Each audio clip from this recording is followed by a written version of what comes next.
Hello, and welcome to my Walking with a Camera. I'm in my office today, shooting this video, but this is something that I'm going to talk about on a specific topic. That is light and shadow. For the last 2 days, I've been shooting the Rose of Sharon that's beside our front porch, and that has led to some really interesting images of the flowers. But over the 2 days, the weather has changed quite a bit. One, yesterday, when I shot the first group, and they're in black and white. It was raining, and so you have falling rain and water drops all over the Rose of Sharon. Today, the light was super intense. There's not a cloud in the sky, and it's early morning, and it's just filtering through the Rose of Sharon, which is quite large. And it's giving it a slight neon look when it's hitting the purple and magenta flowers and it's hitting the green leaves. And that got me thinking, because when I was looking at it, it really had an interesting cast of light and shadow. Now, some of the black and white images I shot with a very high contrast setting on the metering, and the other ones I shot without that high contrast metering. And so today I wanted to talk to you about light and shadow and this particular set of images that I took over 2 days. Hence I'm in my office, because I've really had to do some thinking about it. But when I first saw how the plant looked in the environment, that's what instantly grabbed me. So these are some images over 2 days of this Rose of Sharon. And as I said, they are specifically to view light and shadow. Now, a lot of them I've developed using the Dragon effect, and some of them I've used doing an effect which I call Girl with a Butterfly. And that one I developed from a photograph that I had taken at the Butterfly Conservatory in Niagara-on-the-Lake, when a small butterfly landed on this young girl. I'm not going to show you that photograph simply because there's a child in it, and I get a little sensitive about stuff like that. But I'll show you on a couple of them the raw image and the image that I took. Anyway, so these are the images that I took, and I specifically shot them to look at light and shadow, not necessarily at the plant itself. But let's review it and see what you got, and we'll go from there. This also falls into my idea that you don't have to go far to look for great images. You just develop that artistic sense and what you see in your eye and your brain and how you process it. And there's where the image comes from. So these are the images I got. And as you can see, the light and shadow is how it's falling through the Rose of Sharon, touching the leaves, giving them that slight neon look, and how it falls on the flowers. This is one of the ones which I shot and developed in Lightroom, and beside it I'll put up the raw image so that you can have a look at that.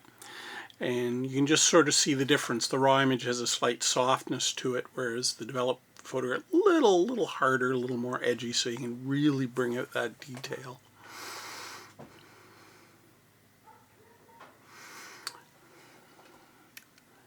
So when you're looking for images, how am I going to phrase this? Okay. Photography is defined as painting with light. That's actually the meaning of the word. And when you look at a composition, and when you look at an image that you want, look at how the light and shadow falls on it, and what it brings out and what it enhances. Even in black and white images, and here's a couple from the other day when it was raining. Same plant, same Rose of Sharon, but a different feeling, a different vibe. As some of the images of the Rose of Sharon I shot with a very high contrast view, and others with I didn't. So, but my camera settings for yesterday and today. I had it on f8, and then I had it on a 1 to 500th or 1 to, I think, 2/50th, simply because with yesterday there was wind, and I wanted to capture that image as quickly as I could without getting any of that distortion from the wind. Though I gotta say this, that would have been an interesting effect, that slight blur of the plant moving, and it would have given it quite an artistic sense.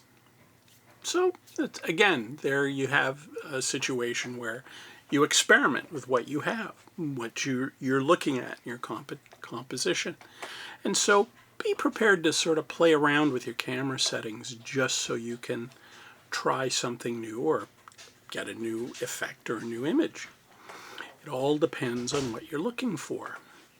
So that was basically today and yesterday, how I viewed this Rose of Sharon. I got to tell you, it's one of my favorite images around the house to photograph, whether it's raining or in the wintertime, when it has nothing on it but snow. So yeah, when you go walking around your neighborhood or you go to a particular area, look at an composition or an image, but view it in terms of light and shadow and what that brings out, whether you want to use a high contrast shot or whether you want to use a center weighted metering, something a little softer or a little harsher. And don't dismiss light. Now, as I said, today the light is extremely intense, and I've commented on intense light in other videos before. A lot of photographers don't like it, and because it is so hard, but I'm not. I kind of like it because it can get you those contrasty images, and such as some of these. So look at light, see what it says to you, how you're going to use it. Don't dismiss harsh light or soft light. Now, to be fair, early morning light and at late afternoon or evening light, especially when you're entering the golden hour on either side of the day, can give you a really interesting composition as how it lights up your subject. The ones I shot today, those are the color ones. The light, it was about 9:30 in the morning, so the sun is heading to the midpoint of the day. So yeah, play around, look around. Go have a look around your neighborhood. If you've got a park, go look at the light and how it falls on the trees, and if there's a lot of flowers in the area, see how it falls on them. And also how it sets the scene and how people are viewed in that light. Never dismiss light. Always look at it with that slight artistic eye. And as you get more into photography or whatever you do that produces a visual effect, look at light and how it plays. Never dismiss it. Work with it. Experiment. That's what you should think about when you're on wanderings around. Till next time, keep walking with a camera and continue painting with light. Cheers.